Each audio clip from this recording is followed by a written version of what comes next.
ಕೋಲಾರ ಜಿಲ್ಲೆಯ ಮುಳಬಾಗಿಲಿನಿಂದ 5 ಕಿಲೋಮೀಟರ್ ದೂರದಲ್ಲಿರುವ ವಿರೂಪಾಕ್ಷಿಪುರ ಅಥವಾ ವಿರೂಪಾಕ್ಷಿಯಲ್ಲಿರುವಂತಹ 15ನೇ ಶತಮಾನದಲ್ಲಿ ನಿರ್ಮಿಸಲಾದ ವಿರೂಪಾಕ್ಷಿ ದೇವಸ್ಥಾನ ವಿಜಯನಗರದ 2ನೇ ದೇವರಾಯನ ಆಳ್ವಿಕೆಯಲ್ಲಿ ಮುಳವಾಯಿ ಪ್ರಾಂತ್ಯದ ರಾಜಪಾಲನಾಗಿದ್ದ ಲಕ್ಕಣ ದಂಡೇಶನು ನಿರ್ಮಿಸಿದಂತ ದ್ರಾವಿಡ ಶೈಲಿಯ ವಿಶಾಲವಾದ ವಿರೂಪಾಕ್ಷಿ ದೇವಾಲಯವಿದು. ಇಲ್ಲೂ ಕೂಡ ಒಂದು ಅಪೂರ್ಣವಾಗಿರುವಂತಹ ರಾಯಗೋಪುರವಿದೆ. ಕಳೆದ ರಾಯಗೋಪುರ ವಿಡಿಯೋದಲ್ಲಿ ಹೇಳಿದೆ, ದಕ್ಷಿಣ ಭಾರತದಲ್ಲಿ ಕಮ್ಮಿ ಅಂದ್ರೆ 4ರಿಂದ 5 ಅಪೂರ್ಣವಾಗಿರುವಂತಹ ರಾಯಗೋಪುರಗಳಿದೆ ಅಂತ. ಎಲ್ಲಾ ರಾಯಗೋಪುರಗಳು ಅಪೂರ್ಣವಾಗಿದೆ. ನಾನು ನೋಡಿರುವಂತಹ ಯಾವುದೇ ರಾಯಗೋಪುರಗಳಿದೆ ಅವೆಲ್ಲವೂ ಅಪೂರ್ಣವಾಗಿದೆ. ಅದೇ ರೀತಿ ಮತ್ತೊಂದು ಅಪೂರ್ಣವಾಗಿರುವಂತಹ ಒಂದು ರಾಯಗೋಪುರ ಇದು. ಇಲ್ಲಿ ಒಂದು ಭಾಗದಲ್ಲಿ ಮಾತ್ರ ಕೆತ್ತನೆ ಇದೆ. ನಾವು ಮೇಲುಕೋಟೆಯಲ್ಲಿ ಏನೋ ರಾಯಗೋಪುರ ನೋಡಿದ್ವಿ, ಅದು ಸಂಪೂರ್ಣವಾಗಿ ಎಲ್ಲ ಕಲ್ಲಿನ ಮೇಲೆ ಕೆತ್ತನೆಗಳಿತ್ತು. ಇಲ್ಲಿ ಎಲ್ಲಿಂದ ಪ್ರವೇಶ ಆಗುತ್ತೋ ಆ ಭಾಗದಲ್ಲಿ ಮಾತ್ರ ಕೆತ್ತನೆ ಇದೆ. ಇನ್ನೊಂದು ಭಾಗದಲ್ಲಿ ನೋಡುವುದು ಎಲ್ಲ ಪ್ಲೇನ್ ಇದೆ. ಮತ್ತೆ ಇಲ್ಲಿ ಮೇಲೆ ಹತ್ತಲಿಕ್ಕೆ ಅಂತ ಯಾವುದೇ ಸ್ಟೆಪ್ಸ್ ಅದು ಕೊಟ್ಟಿಲ್ಲ. ಇದು ವಿರೂಪಾಕ್ಷ ದೇವಸ್ಥಾನದ ಎದುರುಗಡೆನೆ ಇರುವಂತ ರಾಯಗೋಪುರ. ಇದೇ ಮಹಾದ್ವಾರ ಆಗಿರ್ಬೇಕಿತ್ತು, ಅಲ್ಲಿಂದ ಬರೋ ರೀತಿ ಒಂದು ದ್ವಾರ ಮಾಡಿದ್ರು. ಈಗ ಅಲ್ಲಿಂದ ಪ್ರವೇಶನೇ ಇಲ್ಲ, ದೇವಸ್ಥಾನದ ಎದುರುಗಡೆ ಮಾತ್ರ ಇದೊಂದು ಅಪೂರ್ಣವಾಗಿರುವಂತ ರಾಯಗೋಪುರ ಇರೋದು. ಮೇಲುಕೋಟೆಯಲ್ಲಿರುವಂತಹ ರಾಯಗೋಪುರನ ಜಕಣಾಚಾರ್ಯರು ಕಟ್ಟಿ ಒಂದೇ ರಾತ್ರಿಯಲ್ಲಿ ಕಟ್ಟಲಿಕ್ಕೆ ಪ್ರಯತ್ನ ಪಟ್ಟು ಅದು ಸಾಧ್ಯವಾಗದೇ ಇರೋ ಕಾರಣ ಅರ್ಧದಲ್ಲಿ ನಿಲ್ಲಿಸಿರುವಂಥ ಸ್ಥಳೀಯರ ಪ್ರಕಾರ ರೀತಿ ಹೇಳ್ತಾ ಇರೋದು. ಇತಿಹಾಸದಲ್ಲಿ 16ನೇ ಶತಮಾನದಲ್ಲಿ ವಿಜಯನಗರ ಕಾಲದಲ್ಲಿ ಕಟ್ಟಿದಂಥ ರಾಯಗೋಪುರ ಅದು. ಅದರ ಸ್ಥಳೀಯರ ಪ್ರಕಾರ ಈ ರೀತಿ ಜಕಣಾಚಾರ್ಯರು ಒಂದೇ ರಾತ್ರಿಯಲ್ಲಿ ನಿರ್ಮಿಸಲು ಹೋಗಿ ಅವ್ರ ಕೈಯಲ್ಲಿ ಒಂದೇ ರಾತ್ರಿಯಲ್ಲಿ ಆಗದೆ ಕಾರಣ ನಿಲ್ಲಿಸಿದ್ರು ಅಂತ ಸ್ಥಳೀಯರು ಹೇಳ್ತಾರೆ. ಮಹಾಬಲಿಪುರಮಲ್ಲಿ ಇರುವಂತಹ ರಾಯಗೋಪುರ ಈ ಒಂದು ಕಂಬದ ಮೇಲೆ ಇರುವಂತಹ ದಶಾವತಾರದ ಕೆತ್ತನೆ ತಪ್ಪಾಗಿ ಮಾಡಿದಕ್ಕೆ ನಿಲ್ಸಿದ್ರು ಅಂತ ಕೂಡ ಕೆಲವು ಸೋಷಿಯಲ್ ಮೀಡಿಯಾ ವಿಡಿಯೋಸ್ ಅಲ್ಲಿ ಹೇಳ್ತಾರೆ. ಅದಿಲ್ಲಿ ನೋಡ್ಬೋದು, ಇಲ್ಲಿ ಜಕಣಾಚಾರ್ಯರ ಬಗ್ಗೆನೋ ಉಲ್ಲೇಖ ಎಲ್ಲ ಯಾರು ಸ್ಥಳೀಯರು ಯಾರು ಪ್ರಸ್ತಾಪನೆ ಮಾಡ್ತಾ ಇಲ್ಲ. ಅದೇ ರೀತಿ ದಶಾವತಾರದ ಕೆತ್ತನೆ ಹೋಗಿ ಯಾವುದೇ ರೀತಿಯಾದ ಕೆತ್ತನೆ ಇಲ್ಲ, ಆದ್ರೂ ಇದು ಕೂಡ ಅಪೂರ್ಣವಾಗಿದೆ. ಸೊ ಹೀಗಾಗಿ ಈ ರಾಯಗೋಪುರಗಳು ಯಾಕೆ ಅಪೂರ್ಣವಾಗಿದೆ ಅನ್ನೋದಕ್ಕೆ ಒಂದು ಸರಿಯಾದ ಮಾಹಿತಿ ಸಿಗ್ತಾ ಇಲ್ಲ. ಯಾರಿಗಾರು ಗೊತ್ತಿದ್ರೆ ದಯವಿಟ್ಟು ನೀವು ಕಾಮೆಂಟ್ ಮುಖಾಂತರ ತಿಳಿಸ್ಕೊಡಿ. ಇಲ್ಲಿ ಮೇಲೆ ಹತ್ತಲಿಕ್ಕೆ ಯಾವುದೇ ರೀತಿಯಾದ ಸ್ಟೆಪ್ಸ್ ಯಾವುದೂ ಇಲ್ಲ. ಇಲ್ಲಿ ಈ ರೀತಿ ಕಂಬ ಇದೆ, ಅದರಲ್ಲಿ ಕಂಬನೇ ಇಲ್ಲ. ಸ್ನೇಹಿತರೆ, ನಮಗೆ ಹಂಪಿಯಲ್ಲಿ ವಿರೂಪಾಕ್ಷಿ ದೇವಾಲಯ, ವಿರೂಪಾಕ್ಷೇಶ್ವರ ದೇವಾಲಯ ಕೇಳಿರ್ತೀವಿ ಹಂಪಾ ಕ್ಷೇತ್ರದಲ್ಲಿ.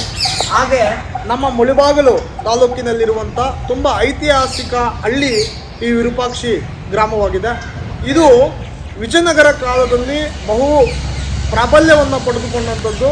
ವಿಜಯನಗರದ ಒಂದು ರಾಜಧಾನಿಯಾಗಿ, ಅಂದರೆ ಅದರ ಒಂದು ರಾಜಧಾನಿಯಾಗಿ ಇದು ಕೂಡ ಒಂದು ಕೇಂದ್ರ ಆಗಿತ್ತು. ಇಲ್ಲೊಂದು ಗಾಣ ಕಾಣ್ತಾ ಇದೆ ನಿಮಗೆ, ಎಣ್ಣೆ ಗಾಣ. ಬಹುಶಃ ಇದು ಕೂಡ ನಮಗೆ ವಿಜಯನಗರ ಕಾಲದ ಗಾಣ ಆಗಿರೋ ಸಾಧ್ಯತೆ ಇದೆ. ಕೆಲವು ಗಾಣಗಳ ಮೇಲೆ ನಮಗೆ ಶಾಸನ ಇರ್ತಿತ್ತು. ಸುಮಾರು ಕಡೆ ನಾವು ಬೇರೆ ಬೇರೆ ಕಡೆ ಹೋದಾಗ ಈ ಗಾಣದ ಮೇಲೆ ಶಾಸನ ಏನಿಲ್ಲ, ಆದರೆ ಇದು ಎಣ್ಣೆ ಗಾಣ ಅಂತ ನಾವು ಹೇಳ್ಬೋದು. ಹಾಗೆ ಇಲ್ಲೇ ಒಂದು ಏಷ್ಯಂಟ್ ಕಲ್ಯಾಣಿಯನ್ನು ನಾವು ನೋಡ್ಬೋದು.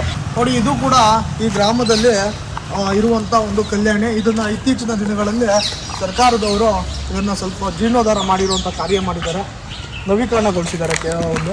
ಈಗಲೂ ಕೂಡ ನೀರನ್ನು ನಾವು ಕಾಣ್ಬೋದು ಇದರಲ್ಲಿ. ಈಗ ಬನ್ನಿ ಸ್ನೇಹಿತರೆ, ನಾವು ವಿರೂಪಾಕ್ಷಿ ದೇವಾಲಯವನ್ನು, ಅಂದರೆ ವಿರೂಪಾಕ್ಷೇಶ್ವರ ದೇವಾಲಯವನ್ನು ಸಂದರ್ಶನ ಮಾಡೋಣ.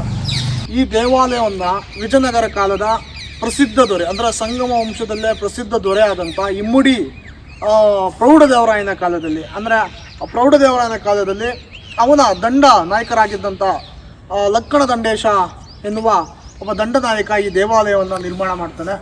ಈ ಲಕ್ಕಣ ದಂಡೇಶ ನಮಗೆ ಇತಿಹಾಸದಲ್ಲಿ ಬಹಳ ಪ್ರಾಮುಖ್ಯತೆಯನ್ನು ಪಡೆದುಕೊಂಡಿದ್ದಾನೆ. ಶ್ರೀಲಂಕಾವನ್ನು ಗೆದ್ದುಕೊಟ್ಟವನು ನಮ್ಮ ವಿಜಯನಗರ ಸಾಮ್ರಾಜ್ಯಕ್ಕೆ. ಇಲ್ಲಿಂದ ಅವನು ಶ್ರೀಲಂಕಾವನ್ನು ಕೂಡ ಹೋಗಿ ಗೆಲ್ತಾನೆ. ಸೊ ಅಂತಹ ಮಹಾನ್ ದಂಡನಾಯಕ ಈ ಒಂದು ವಿರೂಪಾಕ್ಷಿಯಲ್ಲಿ ನಿರ್ಮಾಣ ಮಾಡಿದಂಥ ದೇವಾಲಯ ಈ ವಿರೂಪಾಕ್ಷೇಶ್ವರ ದೇವಾಲಯ. ಸೊ ನಮಗೆ ಹಂಪಿಯಲ್ಲಿ ಕೂಡ ನಾವು ವಿರೂಪಾಕ್ಷೇಶ್ವರನ ನೋಡ್ತೀವಿ. ಇಲ್ಲಿ ಕೂಡ ನಾವು ಮುಳಬಾಗಿಲು ತಾಲೂಕಲ್ಲಿ ಈ ಒಂದು ವಿರೂಪಾಕ್ಷಿ ಗ್ರಾಮದಲ್ಲಿ ಕೂಡ ವಿರೂಪಾಕ್ಷೇಶ್ವರನ ಕಾಣ್ತೀವಿ. ಇಲ್ಲೇ ಒಂದು ದೇವಸ್ಥಾನದ ಎದುರುಗಡೆ ಇಲ್ಲಿ ಒಂದು ಮಂಟಪ ಇದೆ. ಭಾಳಷ್ಟು ಕೆತ್ತನೆಗಳು, ಕುಸರಿ ಕೆಲಸ ಆಗಿರುವಂಥ ಒಂದು ಮಂಟಪ ಇದು. ಅದರ ಕಂಬಗಳಲ್ಲಿ ನೋಡೋದು ಎಷ್ಟು ವಿವಿಧ ರೀತಿಯ ಕೆತ್ತನೆಗಳು ಕಂಡು ಬರುತ್ತೆ ಅಂತ ಅಂತೂ ತುಂಬ ಇದೆ. ಇಲ್ಲಿ ಸಿಂಹ, 2 ವಾನರರು ಅಂತ ಕಾಣುತ್ತೆ. ಇದು 2 ದೇಹ 1 ತಲೆ ಅನ್ನೋ ರೀತಿ ಮಾಡಿದ್ದಾರೆ. ಬಾಲಕೃಷ್ಣ ಇದು ಕಾಳಿಂಗಮರ್ದನ ನಾಟಿ ಗಣೇಶ. ಇಲ್ಲಿ ನಾಯಿ ಕುದುರೆನ ಬೇಟೆಯಾಡುವಂಥ ಒಂದು ಚಿತ್ರಣ ನಾವು ನೋಡ್ಬೋದು. ಮೂರು ನಾಯಿಗಳಲ್ಲಿ ಕುದುರೆಯನ್ನ ಬೇಟೆಯಾಡ್ತಿರುವಂಥ ಒಂದು ಚಿತ್ರಣ ಇಲ್ಲಿ ಭಾಳ ಸುಂದರವಾಗಿ ತೋರಿಸಿದ್ದಾರೆ. ಯತಿಗಳು ಶೈವ ಪರಂಪರೆ ಇಲ್ಲಿ ಇತ್ತು ಅನ್ನೋದಕ್ಕೆ ಉದಾಹರಣೆ ಇದು. ಅಲ್ಲೇ ಮುಂದೆ ಸ್ಟೇಜ್ ರೀತಿಯಲ್ಲಿ ಕೂಡ ಇದೆ. ಒಳಗೂ ಇಲ್ಲಿ ಇನ್ಕಂಪ್ಲೀಟ್ ಆಗಿರುವಂಥ ಕೆತ್ತನೆಗಳು, ಅಪೂರ್ಣವಾಗಿರುವಂಥ ಕೆತ್ತನೆಗಳು ಇಲ್ಲೂ ನೋಡ್ಬೋದು. ಈ ರೀತಿ ಭಾಳಷ್ಟು ದೇವಸ್ಥಾನಗಳಲ್ಲಿ ಅಪೂರ್ಣವಾಗಿರುವಂಥ ಕೆತ್ತನೆಗಳು ನಮ್ಗೆ ಕಂಡು ಬರುತ್ತೆ. ಎಲ್ಲ ಕಡೆ ಇದೆ. ಮತ್ತು ಇಲ್ಲಿ ಒಂದು ಶಿವಲಿಂಗದ ಒಂದು ಭಾಗ, ಅಲ್ಲಿ ಶಿವಲಿಂಗ, ಇಲ್ಲೊಂದು ಯೋಗಪಟ್ಟು,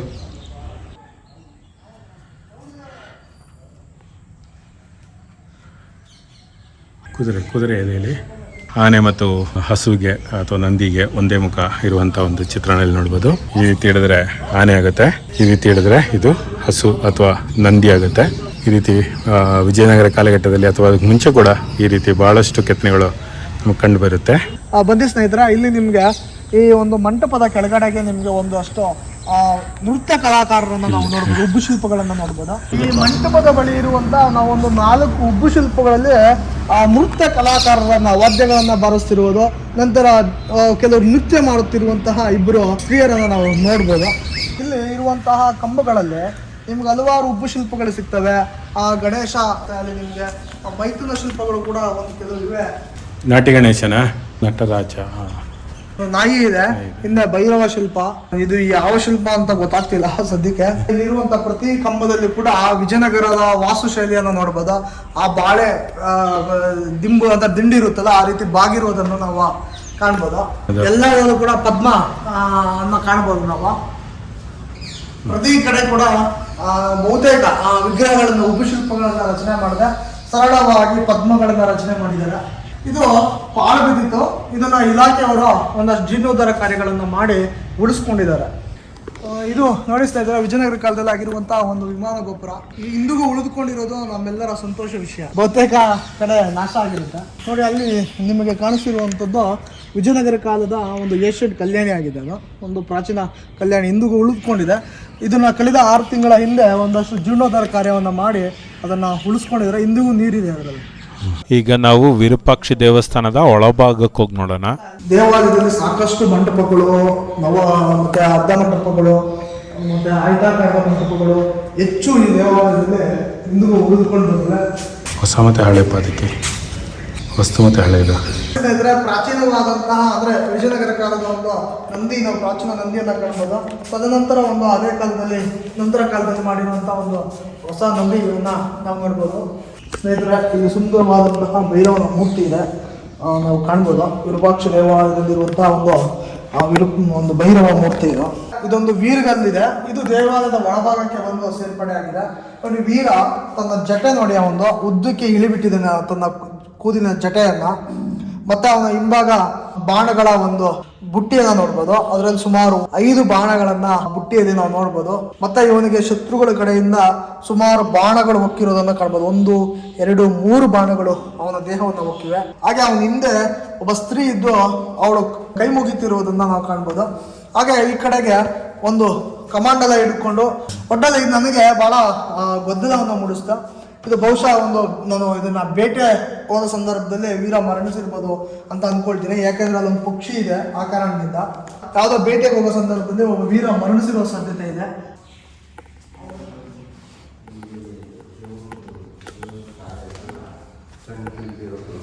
ಇದು ಶೈವ ದೇವಾಲಯ ಆಗಿರೋದ್ರಿಂದ ಇದು ದೇವಾಲಯದ ನವರಂಗ ಆಗಿದೆ.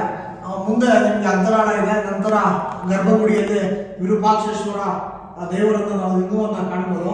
ಮತ್ತೆ ನೋಡಿ ಸ್ನೇಹಿತರೆ, ಇಲ್ಲಿ ವಿಜಯನಗರ ಕಾಲದ ವೀರಭದ್ರನ ರೂಪದ ಶಿಲ್ಪವನ್ನು ನೋಡ್ಬೋದು. ನಮಗೆ ಕೆಳಗಡೆ ದಕ್ಷ ಇದ್ದಾನೆ. ತುಂಬಾ ಕಲಾಕೃತಿಗಳು, ಸೂಕ್ಷ್ಮ ಕೆತ್ತನೆಗಳನ್ನ, ಹೊಯ್ಸಳರ ಮಾದರಿಯಲ್ಲಿ ಇರುವಂತ ಸೂಕ್ಷ್ಮ ಕೆತ್ತನೆಗಳನ್ನ ಮಾಡೋ ಪ್ರಯತ್ನ ಮಾಡಿದ್ದಾರೆ. ಸೊ ಅದು ತುಂಬಾ ಸುಂದರವಾಗಿ ಬಂದಿದೆ. ಅದು ಆದರೆ ಇದು ಹೊಯ್ಸಳರ ಕಾಲದಲ್ಲ, ವಿಜಯನಗರ ಕಾಲದ ವೀರಭದ್ರನೇ. ನಮಗೆ ಶೈವ ಧರ್ಮದಲ್ಲಿ ಸುಮಾರು ಪುರಾತನರು ಅಂತ ಬರ್ತಾರೆ. ಆ ಪುರಾತನರ ಎಲ್ಲ ಶಿಲ್ಪಗಳನ್ನ, ಅದರಲ್ಲಿ ಒಂದು ಕೆಲವು ಶಿಲ್ಪಗಳನ್ನು ನಾವು ಈ ಉಪ್ಪು ಶಿಲ್ಪಗಳಲ್ಲಿ, ಗೋಡೆಗಳಲ್ಲಿ ಉಪ್ಪು ಶಿಲ್ಪಗಳನ್ನು ನೋಡ್ಬೋದು. ಇಲ್ಲಿ ನೋಡಿ ಉದಾಹರಣೆಗೆ ಇಲ್ಲಿ ಬೇಡ್ರ ಕಣ್ಣಪ್ಪ ಶಿಲ್ಪವನ್ನ ನಾವು ಕಾಣ್ಬೋದು. ಬೇಡ್ರ ಕಣ್ಣಪ್ಪ ತನ್ನ ಕಣ್ಣನ್ನ ಕಿತ್ತು ಶಿವನಿಗೆ ಅರ್ಪಿಸುವಂತಹ ಪ್ರಸಂಗ ಏನಿದೆ ಆ ದೃಶ್ಯವನ್ನ ಇಲ್ಲಿ ಚಿತ್ರೀಕರಿಸಿದ್ದಾರೆ. ಮತ್ತೆ ಇದೊಂದು ಯೋಗಾಭಂಗಿಯಲ್ಲಿ ಕುಳಿತಿರುವಂತದ್ದು. ಅದರಲ್ಲಿ ಹೆಚ್ಚಾಗಿ ಗಣಪತಿಯನ್ನ ಮತ್ತೆ ಸ್ಕಂದನನ್ನ ಕೂಡ ಚಿತ್ರಿಸಿದ್ದಾರೆ. ಇಲ್ಲಿ ನೋಡಿ ಸರ್, ಇಲ್ಲಿ ಗಣಪತಿ ಇದೆ, ಇಲ್ಲಿ ನಮಗೆ ಸ್ಕಂದ ಸಿಗ್ತಾನೆ, ಅಂದ್ರೆ ಸುಬ್ರಹ್ಮಣ್ಯ ಶಿಲ್ಪಗಳನ್ನು ನಾವು ಕಾಣ್ಬೋದು. ಮತ್ತೆ ಇಲ್ಲೊಂದು ಆಸಿನ ಶಿವ ಇವನು ಅದನ್ನ ಸೋಮನಾಥ ಅಂತ ಕೂಡ ಕರೀಬೋದು. ಇದು ಶಿವನ ವೃತ್ತಿ ಅಂತ ಹೇಳ್ಬೋದು. ಗಣೇಶ ಅಲ್ಲಿ ನಾಟಿ ಗಣೇಶ. ಮತ್ತೆ ಅಲ್ಲಿ ಕೂಡ ಮತ್ತೆ ನಮಗೆ ಅದನ್ನು ಒಬ್ಬ ಯತಿಗಳು ದೇವರನ್ನ ಪೂಜಿಸುತ್ತಿರುವಂತಹ ಶಿಲ್ಪವನ್ನ ಕಾಣ್ಬೋದು. ಅದರ ಮೇಲ್ಭಾಗಕ್ಕೆ ಆನೆಯನ್ನ ಕಾಣ್ಬೋದು ನಾವು. ದಕ್ಷಿಣಾಮೂರ್ತಿ ಶಿಲ್ಪ, ಇಲ್ಲಿ ರಾಮನ ಶಿಲ್ಪ ಇದೆ. ನೋಡಿ ಸ್ನೇಹಿತರೆ, ವಿಜಯನಗರ ಕಾಲದಲ್ಲಿ ಸಂಘ ವಂಶದ ಪ್ರಸಿದ್ಧ ದೊರೆ ಪ್ರೌಢದೇವರಾಯನ ಕಾಲದಲ್ಲಿ ನಿರ್ಮಾಣಗೊಂಡಂತಹ ಒಂದು ಶಿವಾಲಯ ಇದು ವಿರೂಪಾಕ್ಷೇಶ್ವರ. ನಮಗೆ ಇದನ್ನ ಕಂಡಾಗೆಲ್ಲ ಅಥವಾ ಈ ಹೆಸರು ಕೇಳಿದಾಗೆಲ್ಲ ಹಂಪಿ ನೆನಪಾಗುತ್ತೆ. ನಿಮಗೆ ದೇವಾಲಯದ ಸುತ್ತು ಹಲವು ದೇವತಾ ಮೂರ್ತಿಗಳನ್ನು ಇಟ್ಟಿದ್ದಾರೆ ಮತ್ತು ಅವುಗಳು ಪ್ರತ್ಯೇಕವಾದ ಗುಡಿಗಳಿವೆ. ಬನ್ನಿ ಒಂದೊಂದೇ ನಾವು ಸಂದರ್ಶನ ಮಾಡಿಕೊಂಡು ಈ ವಿರೂಪಾಕ್ಷನ ನೆಲೆಯಲ್ಲಿ ಯಾವೆಲ್ಲ ದೇವತೆಗಳು ನೆಲೆಸಿದ್ದಾರೆ ಅನ್ನೋದನ್ನು ನಾವು ನೋಡೋಣ. ಇಲ್ಲಿ ಭೂ ನೀಳ ಸಮೇತ ಲಕ್ಷ್ಮೀ ವೆಂಕಟೇಶ್ವರ ಮೂರ್ತಿಗಳನ್ನು ನಾವಿಲ್ಲಿ ಕಾಣ್ಬೋದು. ವೆಂಕಟೇಶ್ವರ ಸ್ವಾಮಿ ಭೂದೇವಿ ಮತ್ತು ಶ್ರೀದೇವಿಯೊಂದಿಗೆ ಮೂರ್ತಿಗಳನ್ನು ನಾವಿಲ್ಲಿ ಕಾಣ್ಬೋದು. ಅಕ್ಕಪಕ್ಕ ಭೂದೇವಿ ಮತ್ತು ಶ್ರೀದೇವಿ ಇದ್ದು ಮಧ್ಯದಲ್ಲಿ ನಮ್ಮ ತಿರುಪತಿ ವೆಂಕಟರಮಣ ಸ್ವಾಮಿ, ವೆಂಕಟೇಶ್ವರ ಸ್ವಾಮಿ ಇದ್ದಾನೆ. ಇದು ದಾಕ್ಷಿಣಾತ್ಯ ಶೈಲಿಯಲ್ಲೇ ಇದೆ.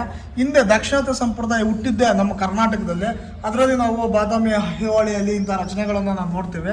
ಅನಂತರ ಅದು ದಕ್ಷಿಣಕ್ಕೆ ಬಂದು ಚೋಳರು ತನ್ನ ದಾಕ್ಷಿಣಾತ್ಯ ಶೈಲಿಯನ್ನೇ ಸ್ವಲ್ಪ ಬದಲಾವಣೆ ಮಾಡಿಕೊಂಡು ಅವರದೇ ಆದಂಥ ಒಂದು ಶೈಲಿಯಲ್ಲಿ ಪ್ರದಕ್ಷಿಣ ಪಥವನ್ನು ಒಳಗಡೆ ಗರ್ಭಗುಡಿ ಪ್ರದಕ್ಷಿಣ ಪಥವನ್ನೆಲ್ಲ ಹಾಕಿ ಮುಂದೆ ಮಂಟಪಗಳನ್ನು ಹಾಕುವಂಥ ಸಂಪ್ರದಾಯ ಅವ್ರದ್ದು ಒಂಚೂರು ಬೆಳೆಸ್ಕೊಳ್ತಾರೆ. ಅನಂತರ ಇದೇ ಶೈಲಿಯನ್ನು ಹೊಯ್ಸಳರು ತಕ್ಕ ಮಟ್ಟಿಗೆ ಮಾರ್ಪಡಿಸಿ ತನ್ನದೇ ಆದಂಥ ಒಂದು ವಿಶಿಷ್ಟ ರಚನೆಯೊಂದಿಗೆ ದೇವಾಲಯಗಳನ್ನು ನಿರ್ಮಾಣ ಮಾಡ್ತಾ ಹೋಗ್ತಾರೆ. ಇದೆಲ್ಲ ಕೂಡ ದಾಕ್ಷಿಣಾತ್ಯ ಶೈಲಿಯಲ್ಲಿರುವಂಥ ದೇವಾಲಯಗಳು. ನಾವು ಸ್ಕಂದನ ಶಿಲ್ಪ ಅಂದರೆ ಸುಬ್ರಹ್ಮಣ್ಯನ ಹೊಸ ಮೂರ್ತಿ ಇದೆ, ಒಂದು ಮೂರ್ತಿ ಇದೆ. ನಂತರ ದೇವಾಲಯದ ಒಳಗಡೆ ಗಣೇಶನ ಮೂರ್ತಿ ಇದೆ. ಇವೆಲ್ಲ ಕೂಡ ಹೊಸದಾಗಿ ಆಗಿರುವಂತಹ ದೇವತಾ ಮೂರ್ತಿಗಳು. ಬಹುಶಃ ಒಂದು 50-100 ವರ್ಷಗಳ ಹಿಂದಿನ ಒಂದು ಶಿಲ್ಪಗಳಂತ ಹೇಳ್ಬೋದು. ನೋಡಿ ಸ್ನೇಹಿತರೆ, ಇಲ್ಲಿ ಹಲವಾರು ನಾಗರ ಕಲ್ಲುಗಳನ್ನು ಇವೆ. ಸುಮಾರು 4 ಅಡಿಯಿಂದ ಹಿಡಿದು 3 ಅಡಿ, 2 ಅಡಿ, 1 ಅಡಿ ಆ ಥರ ನಾಗರ ಕಲ್ಲುಗಳನ್ನು ನಾವು ನೋಡ್ಬೋದು.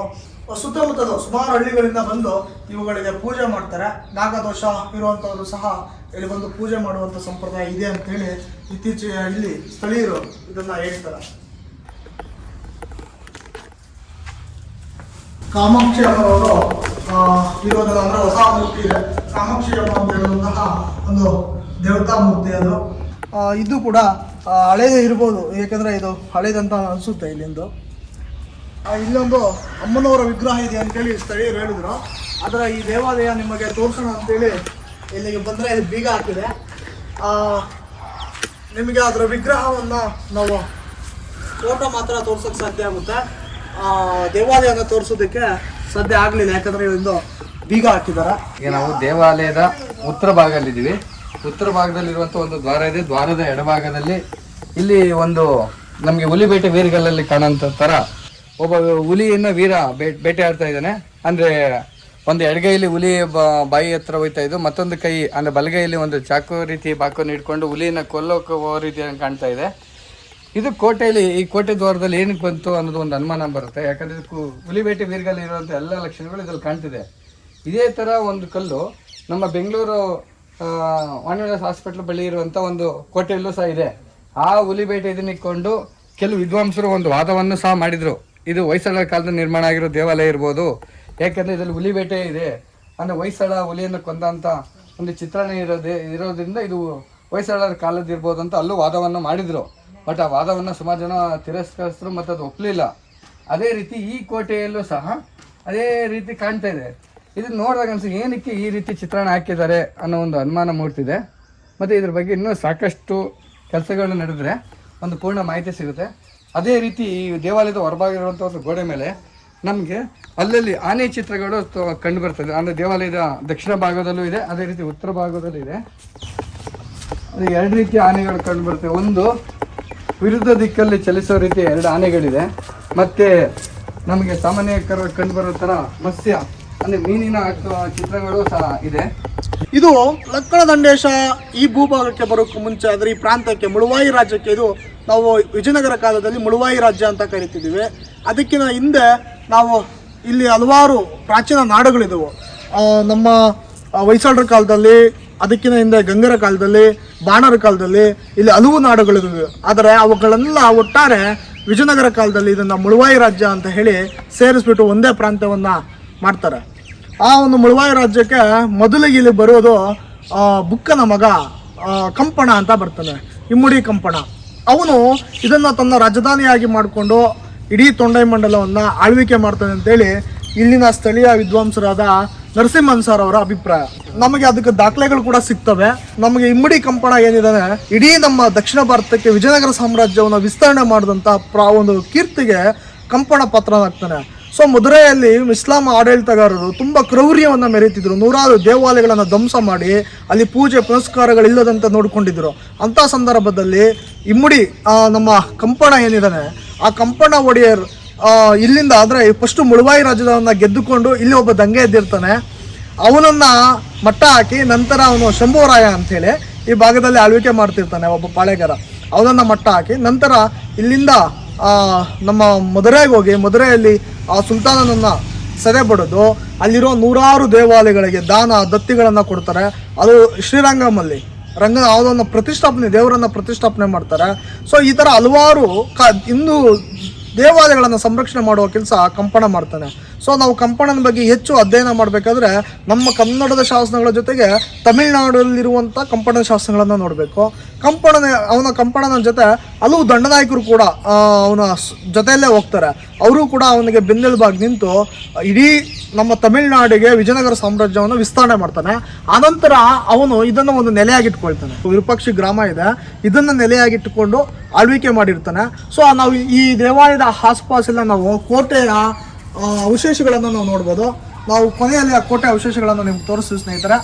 ಈ ದೇವಾಲಯವನ್ನು ನಿರ್ಮಾಣ ಮಾಡಿದ್ದು ಕಂಪಣನ ತರುವಾಯ ಬಂದಂತಹ ಪ್ರೌಢದೇವರಾಯನ ಕಾಲದಲ್ಲಿ ಅವನ ದಂಡ ನಾಯಕರಾದಂಥ ಲಂಕಣದಂಡೇಶ ಅನ್ನುವ ಒಬ್ಬ ಪ್ರಸಿದ್ಧ ವ್ಯಕ್ತಿ ನಿರ್ಮಾಣ ಮಾಡಿದ್ದೆ ಈ ವಿರೂಪಾಕ್ಷೇಶ್ವರ ದೇವಾಲಯ. ಮತ್ತು ಈ ಜಾಗವನ್ನು ನೋಡಿದ್ರೆ ನಮಗೆ ಹಂಪಿಯಲ್ಲಿ ಕಾಣುವಂಥ ಒಂದು ದೊಡ್ಡ ದೊಡ್ಡ ದೇವಾಲಯಗಳ ಒಂದು ಆವರಣಗಳು ಕಂಡಂತೆ ಕಾಣುತ್ತೆ. ಆದರೆ ಇಂದಿಗೂ ಕೂಡ ಇದರ ರಕ್ಷಣಾ ಗೋಡೆ ಸುತ್ತಮುತ್ತ ಸುಮಾರು 99% ರಕ್ಷಣಾ ಗೋಡೆ ಉಳಿದುಕೊಂಡು ಬಂದಿದೆ. ಅಲ್ಲಿ ಒಂದು ಭಾಗ ಮಾತ್ರ ಮಳೆಗಾಲದಲ್ಲೇ ಬಿದ್ದಿದೆ. ನಮ್ಗೆ ಅಲ್ಲಿ ಕಾಣುವಂಥ ಒಂದು ರಕ್ಷಣಾ ಗೋಡೆ ಆಗಿದ್ದಂಥ ಒಂದು ಭಾಗ ಮಳೆಗಾಲದಲ್ಲಿ 2 ತಿಂಗಳು ಮೋಡ ಹಿಡಿದಿತ್ತು. 2 ತಿಂಗಳ ಕಾಲ ಜಡಿ ಮಳೆ ಇದ್ದಂಥ ಸಂದರ್ಭದಲ್ಲಿ ಆ ಒಂದು ಗೋಡೆ ಕುಸಿದು ಬಿದ್ದಿತ್ತು. ಅನಂತರ ನಮ್ಮ ಹಳ್ಳಿಯ ಜನ ವಾಸ್ತು ಪ್ರಕಾರ ಈ ದೇವಾಲಯಕ್ಕೆ ವಾಸ್ತು ಪ್ರಕಾರ ಮಹಾದ್ವಾರವನ್ನು ಅಲ್ಲಿ ಮಾಡಬೇಕಂತೇಳಿ ಇನ್ನೂ ಒಂದಷ್ಟು ತೆಗೆಸಿ ಅದನ್ನು ಆ ರೀತಿ ವ್ಯವಸ್ಥೆ ಮಾಡಿದರು. ಇಲ್ಲಿದ್ದಂಥ ಜಿಲ್ಲಾಧಿಕಾರಿಗಳು ಪರ್ಮಿಷನನ್ನು ಕೊಟ್ಟಿರ್ತಾರೆ, ನಾವು ಮಾಡೋಣ ಅಂತೇಳಿ. ಮುಂದೆ ಬಂದಂಥ ಜಿಲ್ಲಾಧಿಕಾರಿಗಳು ಇಲ್ಲ, ಯಾವುದೇ ಕಾರಣಕ್ಕೆ ನೀವು ಮಾಡಬಾರ್ದು, ASI ಡಿಪಾರ್ಟ್ಮೆಂಟ್ ಪರ್ಮಿಷನ್ ಕೊಟ್ಟರೆ ಮಾತ್ರ ಮಾಡಬೇಕಂತೇಳಿ ಅದು ಇವತ್ತಿಗೂ ನೆನೆಗುಂದಿಗೆ ಬಿದ್ದಿದೆ. ಹಳ್ಳಿ ಜನ ಹಣ ಸಂಗ್ರಹ ಮಾಡಿಕೊಂಡು ಇನ್ನೂ ಕೂಡ ಹಾಗೆ ಕಾಯ್ತಾ ಇದ್ದಾರೆ. ವಿರೂಪಾಕ್ಷಿ ಗ್ರಾಮದ ಹೆಡ್ ಮಾಸ್ಟರ್ ಆಗಿ ನಿವೃತ್ತಿ ಹೊಂದಿರುವಂತಹ ನಮ್ಮ ಶ್ರೀನಿವಾಸ್ ಸರ್ ನಮ್ಮ ಜೊತೆ ಇದ್ದಾರೆ. ಇವರು ಸಹ ಈ ದೇವಾಲಯದ ಬಗ್ಗೆ ತುಂಬ ಆಸಕ್ತಿಯನ್ನು ಹೊಂದಿದ್ದಾರೆ. ಇವರು ಕೂಡ ಈ ನೆಲೆಯನ್ನು ಉಳಿಸ್ಕೊಳ್ಬೇಕು, ಇದನ್ನು ಹೆಚ್ಚು ಪ್ರಚಾರ ಮಾಡಬೇಕು, ನಮ್ಮ ನಾಡಿನ ಜನತೆಗೆ ತಿಳಿಸ್ಬೇಕಂತೇಳಿ ತುಂಬ ಒಂದು ಅಭಿಲಾಷವನ್ನು ವ್ಯಕ್ತಪಡಿಸ್ತಿದ್ದಾರೆ. ಅವರಿಗೆ ನಮ್ಮ ಧನ್ಯವಾದಗಳನ್ನು ತಿಳಿಸೋಣ. ಈ ಊರಿನಲ್ಲಿ ರಥೋತ್ಸವವನ್ನು ಅಂದರೆ ರಥಸಪ್ತಮಿ ದಿನ ರಥೋತ್ಸವ ಕಾರ್ಯಕ್ರಮವನ್ನು ಇಟ್ಕೊಂಡಿದ್ದಾರೆ. ತುಂಬ ಅದ್ದೂರಿಯಾಗಿ ಒಂದು ನಾಡ ಹಬ್ಬದ ರೀತಿ ಆಚರಣೆ ಮಾಡ್ತಾರೆ. ದಯವಿಟ್ಟು ಎಲ್ಲರೂ ಕೂಡ ಈ ಕಾರ್ಯಕ್ರಮದಲ್ಲಿ ಭಾಗಿಯಾಗಬಹುದು ನೀವು ಆಸಕ್ತರಿದ್ದಲ್ಲಿ. ಪ್ರತಿ ವರ್ಷ ಒಂದು ರೌಂಡ್ ಬರ್ತೀವಿ, ಒಂದು ರೌಂಡ್ ಬರ್ತೀವಿ. ಆಮೇಲೆ ಅಲ್ಲಿ ನಡೆಸಿ ರಾತ್ರಿ ಮಡಗ್ತೀರು ಅಂತ ಮಾಡಿಬಿಟ್ಟು ಒಳಗಡೆ ಹಾಕ್ತೀವಿ. 9 ದಿವಸ ಪಲ್ಲಕ್ಕಿಗಳಾಗ್ತದೆ ನೈಟ್.